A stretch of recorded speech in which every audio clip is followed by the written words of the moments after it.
Ito yan ha. So dito tayo kay Harry Roque. Ito yan, mga kababayan. Dito po, babasahin ko na lang po ang sinabi sa akin ng aking source. Ganito yan, mga kababayan. Ito po ang kwento sa akin ng aking source. Wait. Buksan natin. Ayan. Ito po mga kababayan, video po yan na kung saan si Harry Roque ay sinalubong ng mga OFW kasi hindi siya nakalipad patungong Vienna, Austria. Pinababa siya ng eroplano, pinalabas. Ganito po yan. Ang totoong kwento niyan mga kababayan ay hindi po siya yung pinababa lang sa eroplano, tapos pinalabas, tapos umuwi, bumalik. Hindi po. Kung napansin nyo po mga kababayan, napakaraming maleta po ni Harry Roque. So tambak na po talaga. Lahat ng gamit niya, bit-bit niya. Kasi tatakas na po siya papuntang Vienna, Austria kasi alam niya na ipablock na ng DOJ ang kanyang passport. So ganito po yan mga kababayan. According sa akin, according dito sa aking source, ito po. Yan ba ang not to fit travel? Ito. Kasi ang sabi ni Harry Roque mga kababayan, kahit ako naguguluhan ako. Sumakay daw siya ng eroplano. Ang sabi niya, sumakay daw siya ng eroplano. Tinanong daw siya ng dalawang pulis. Umakyat na yung dalawang pulis, tapos may pilot. Pilot, si Roque, dalawang pulis. So, apat sila. May conversation sila, apat. Ang tanong ng pulis, ready ka bang mag-flight papuntang Vienna? Tanong ng dalawang pulis. Sabi ni Roque, yes. Sabi ng pilot, Mr. Officer, ito si pilot, ito si Roque. Sabi niya, Mr. Officer, meron naman po siyang medication or tawag dito medical record na fit to travel. Sabi naman ni Roque, yes, meron ako. Binigyan ako ng aking doktor ng fit to travel. Sabi nung pulis, unang tanong, lilipad ba? Sabi niya, yes, kasi may fit to travel. Pangalawang tanong ng pulis, lilipad ka ba talaga? No. So bakit biglang nag-no si Harry Roque? Kaya ako naguguluhan. Tinanong daw siya ng dalawang pulis kung pupunta ba siya ng Vienna, Austria. Yes, kasi meron siyang dokumento na fit to travel siya. Ngayon, sumausaw itong pilot, okay naman po officer, may fit to travel siya. Tapos tinanong daw siya ulit tong pulis, pupunta ka ba? Talaga. Sabi daw bigla ni Roque, no. Tapos yun na daw yung kwento na kinuha daw siya ng pulis, pinababa ng eroplano, bumalik daw siya sa Netherlands. Hindi po yan. Ang totoong kwento dyan mga kababayan, ganito po. Yan ba ang not to fit travel? Ang daming bagahe. Ito. Dala na niya lahat ng mga gamit niya dahil denied na ang kanyang application for asylum niya sa Netherlands. Denied ang application niya na asylum sa Netherlands, kaya lalaya siya sa Vienna, Austria, doon siya tatakbo. Mag-apply na naman siya ng panibagong asylum doon. Ngunit as a lawyer with knowledge and international law, alam ni Roque na dahil sa Dublin regulation, doon talaga siya sa Austria dapat mag-seek ng asylum dahil sa Vienna ang port and entry niya. Pero matinik si Roque sa pagpalusot gamit ang batas. Nagpunta siya sa Netherlands para magsipsip sa mga Duterte. At nag-apply na rin siya ng asylum kahit alam niyang di pwede. Hindi talaga pwede. He was buying time. He know that he could stay in Netherlands for as long as asylum seeker pa siya. Hanggang di pa nagdesisyon ang application niya ng Netherlands at gusto ring magpalusot. Baka maloko niya ang Netherlands at bigyan siya ng asylum. Ang swerte niya sana, pero di nakalusot. Kaya need niyang bumalik sa Vienna para doon sa Austria mag-seek ng asylum. Nakita natin ang ticket niya. Legit yun. Walang airport passport, control ang EU flight, nakaboard siya sa plane. Din yung protocol na before take-off, one can't travel without any valid documents. Cancelled na yung passport ni Roque. Cancelled na rin yung temporary Netherlands ID niya. Few minutes before take-off sa Schiphol Airport, sitting pretty na si Roque. Nang dumating yung dalawang authorities at pinadisembark siya. So, yung dalawang local Dutch police na makikita natin sa photos from video ay ang police escort ni Roque pwede pa niyang ma-appeal ang cancellation ng passport niya. Pwede rin niyang ma-appeal sa Human Rights Headquarters sa Netherlands ang red notice niya. Kapag napatunayan na kriminal at hindi politikal ang mga kaso niya sa Pilipinas, papauwiin agad siya ng Netherlands. Abangan ang pagbalik ni Harry Roque sa Pilipinas kasunod ng mga kabanata. So yun po yun mga kababayan. Kapag i-check ng Netherlands ngayon na hindi totoo na political persecution ang ginawa sa kanya at meron talaga siyang kaso kasi meron siyang mga kasabwat katulad kay Cassandra Ong at iilan pa na human trafficker siya, makukulong siya at mapauwi siya, i-deport siya ng Netherlands. So ang sabi ng DOJ, hindi mangingialam ang DOJ. At least pag i-check ng Netherlands ang record ni Harry Roque na ganun pala siya, wanted siya, puganti siya, may kaso siyang trafficker o human trafficking, hindi po siya paaalisin hanggat may nakabinbin.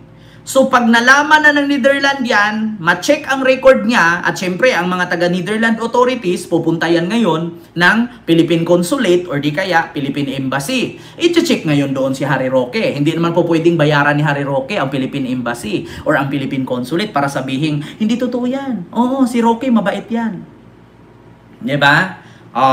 So antabayanan natin mga kababayan kasi ang process pala ngayon ng Netherlands ay i-check kung totoo bang legit ang inilagay ni Roque doon kaya siya ay nag-seek ng asylum kasi siya daw ay pinulitika or political persecution ang ginawa sa kanya. Pinagbintangan siya sa madaling salita ng mga kung ano-anong kaso, tinaniman. Pero kung pag-check ng Netherlands government or Netherlands authorities na nagsinungaling si Roque, automatic siyang arestuhin at pauwiin sa Pilipinas. Yun na ang sabi natin, welcome home, Barney. Diba? Tama ako, mga kababayan. Antayin na lang po natin ang susunod na kabanata. Yung kwento-kwento niya sa live, hindi po totoo yun. Sinungaling talaga si Roque. Hanggat may laman yan, sinungaling yan. Hanggat hindi maging butot balat yan, sinungaling talaga yan, baklang yan. Tingnan yung bakla na nga, ayaw pa umamin. Biruin mo, lalaki ka, may anak daw siya. Pero kung makatili, doon nakita niya sino ba yun? Ronnie Liang na naka-abs-abs. Ay! Gawa ganon. Ay! Naku, putang ina. Ang lakas pa naman kumain ng mushroom yan. Mushroom head. Diba? Biruin mo, kung hindi ka bakla, bakit kukuha ka ng escort na gwapo at gagawin mong, aso? Bibit-bitin mo para pampaalis stress? Walang ganun, Roque, uy. Ako maniwala pa ako na bitbitin mo si ER kung aso yan. Tao yan eh. Sinong tanga, Roque? Sinong bakla na hindi makaamoy sa'yo? Diba? Biruin mo, kukuha ka ng personal assistant pageant man, gwapo, macho. Tapos isasama-sama mo sa ibang bansa, taga-inject. So ano akala mo kay ER? Nurse? Medtech? Doktor? Taga-inject? Baka ibang inject yan. Mahilig pa naman sa mushroom yan si Roque. So yun po yun mga kababayan ng katotohanan. Yung mga pahayag niya, kasinungalingan yan. Sa ngayon mga kababayan, pansamantala siya. Tinanong kasi siya ng Dutch authority. So, mananatili ka ba dito sa mga asylum seeker detention center or babalik ka sa tinitirhan mo? Kasi ang idinahilan ni Roque kaya siya nakabalik sa tinirhan niya kasi meron siyang medical record. So, kailangan niya, meron naman siyang sapat na pera daw di umano. Sinabi niya, meron naman akong sapat na, pwede man akong kumuha ng hotel, pwede naman akong mag-book ng hotel, so sa hotel na lang ako. Ayaw niyang sumama doon sa mga asylum seeker detention center. Diba? Yun po ang katotohanan mga kababayan. Sinungaling po talaga si Roque. So antabayanan po natin. Kung lulusot siya sa kasinungalingan niya na pinagbintangan siya dito sa Pilipinas at pinulitika daw siya or political persecution ang ginawa sa kanya at Pag nalaman ng Dutch authority na may kaso siya dito, pugante siya at human trafficker siya, mapauwi siya. I-deport siya, uwi siya ng Pilipinas. Diyan natin malaman. Ha? Diyan natin malaman, mga kababayan. Take note, mga kababayan, ang ganda ng buhay ni Roque, pera ng taong bayan yung ginamit niya. Ha? Pera ng taong bayan yun. Bakit? Yung mga perang natanggap niya na 60 million plus na hindi niya mapaliwanag, yan yung tax na bayad ng mga pogo na nabudol ang mga Pilipino dyan sa sugal, sa pogo. Bayad yan, naalala nyo, sabi ni Digong, ang pogo, kaya tinanggap ko yan kahit illegal yan kasi it give us 2 billion a month. So saan ba galing ng pogo yung 2 billion a month? Di sa mga nai-scam nilang Pilipinong sugarol. Tax yun natin, ginamit ni Roque. Sa kalipad-lipad niya dito doon. Diba? Bakit? Anong sabi ni Digong? Ito Hindi lang po. ito. Digong. Pogo. Pera natin yan. This republic. As elected by you. Yung pogo na yan, malinis yan. Laro yan para lang sa kabila. Kasi illegal nga. It employs 20,000 dito sa Maynila. Dito it employs 20,000 dito sa Maynila. Pero makita mo yung mga employee, merong pinapalo, tinutorture, kinakantot, nire-rape, pinagsamantalahan, ginagawang slave, pinasayaw-sayaw na kahubo-hubad, tapos inutusan mang scam, inutusan mag-love scam, yung anuhin mo yung mga Amerikano, yung nasa loob ka lang ng kondo, tapos landiin mo yung Amerikano, imimit-mit mo, tapos pipirahan mo. It can deploy 12,000 employee sa Maynila daw. Sa Maynila lang daw, pero nasa Davao. Diyos ko. Yung pogo walang pera dyan. Diretso sa Pagcor yan. They talk with Pagcor. The ambassador of China deals with kasi illegal yan sa... So, kasabwat pa daw dito ang ambassador ng China. Kasi nakipag-usap daw sa Pagcor. Alam na pala ng China na illegal to doon. Bakit pinayagan nila na ipasok dito sa Pilipinas? Sino bang ambassador ng China at this time? Di ba yung singkit na puti na ang buhok? Yung pumapalakpak na sabi ni Digong, gawin nyo na kaming province of China, tapos pumalakpak ganun. Kaya sabi ko sa inyo, mga kababayan, demonyo talaga si Digong. Nagbibigay ng 2 billion, kaya kahit illegal, ginawa niyang legal. Kasi magbigay daw ng empleyado 12,000. Pero makita mo sa empleyado, puro pasa, puro sugat, puro bugbog. Pag hindi kumuta sa kanyang kota na makapang-scam, pag hindi umabot, bugbog. Tapos kung ikaw magandang babae, na-recruit ka nila, gagawin ka nilang sex slave, kakantot-kantutin ka ng mga pogo boss doon sa loob. Tapos wala na, poki mo lawlaw na. Durog na durog ka para kang ningunguyang sibuyas. Parang karning bakang kulang sa laga. Tapos kapag maganda ka, pwede ka lang kukunin, lalandi-landiin mo yung Amerikano, ano ka doon, cyber ka dyan, tapos magpadala yung Amerikano, kailangan may quota ka. Pag hindi ka kumuta, lalatiguhin ka na naman doon sa torture area.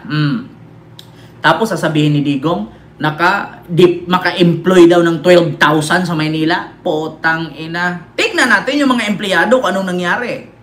Puro bugbog. Puro torture. Di ba? Nagulat kayo. Mga pogo worker, puro may mga AIDS. May mga HIV. Kasi sila na lang nagkakantutan sa loob. Di ba? Pag hindi ka kumuta, kakantutin ka ng 10. Hindi mo, okay lang mo 10. Paano kung 30-40 ang kakantut sa'yo? Durog ka. Siyempre, lawlaw na yung poke mo. Pigang-piga na. Sakit na ang abutin mo doon. Pag nagkasakit ka, tapos kakantutin ka naman panibago kasi hindi ka kumuta. Ayun, hawa-hawa na sila. Nakita nyo yung mga pogong nahuli? Puro may mga AIDS, kaya pinadeport na. Diyos ko naman. Totoo yan sinasabi ko. Di bali nang bastos tayo magsalita. At least, hindi tayo nagsasabi tayo ng totoo dito. Pag hindi ka kumuta, kakantutin ka ng 5, kakantutin ka 10, o pag sunod linggo, hindi ka nang kukuta, kakantutin ka na naman. Siyempre, durog na durog yung poke mo. Siyempre, pag nagsugat-sugat yun, magkakaroon ka ng sakit. Siyempre, yung iba pa, pag kumantot, putok loob, walang withdraw. Di hawa-hawa na silang lahat doon. At okay lang kung babae ang kinantot, kung bakla pa ang nandoon, o lalaki pa. Siyempre, hindi na sila makakalabas yan kasi, kita niyo yung Jessica Soho na pumasok sila. Ang sabi, mga teacher daw sila sa Thailand, pero dinala sila sa Myanmar, doon sa bukid. Nakauwi sila, pero wala na, puro pasa, puro bugbog. Yung dalawang bakla. Kita niyo sa Jessica Soho? Ganun ang ginawa sa kanila. Makakalaya ka kung kaya mong bayaran yung gastos nila. Sa mga hindi po naniniwala, mga kababayan, panuurin nyo po yung bet. No more bet. Ito po, mga kababayan, na movie. Ayan yun. Ayan yung Pogo. Lahat ng mga matatalinong IT, ni-recruit nila. No More Bets. It is a great movie that talks about gambling, scam, and how it can destroy our life. And I can somehow relate myself to the movie because my dad passed away when I was 14. Panoorin nyo yan, No More Bet na movie. Mga kababayan, ito. Ayan, No More Bet. Panoorin nyo yan. Ang title niya, No More Bet.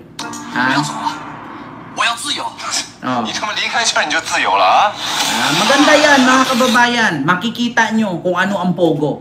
Panoorin nyo ngayon. Tapos ng live ko, panoorin nyo, No More Bet. Imposible alas 9 hindi nyo matapos panoorin. Ako nagsabi, No More Bet.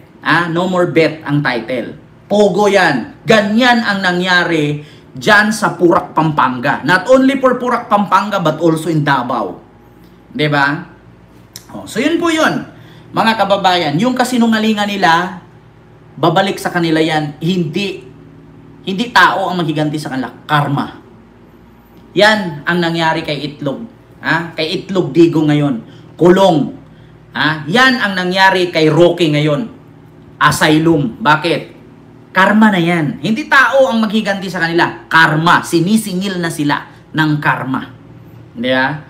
So yun po yun, mga kababayan. Maraming salamat po sa inyong lahat.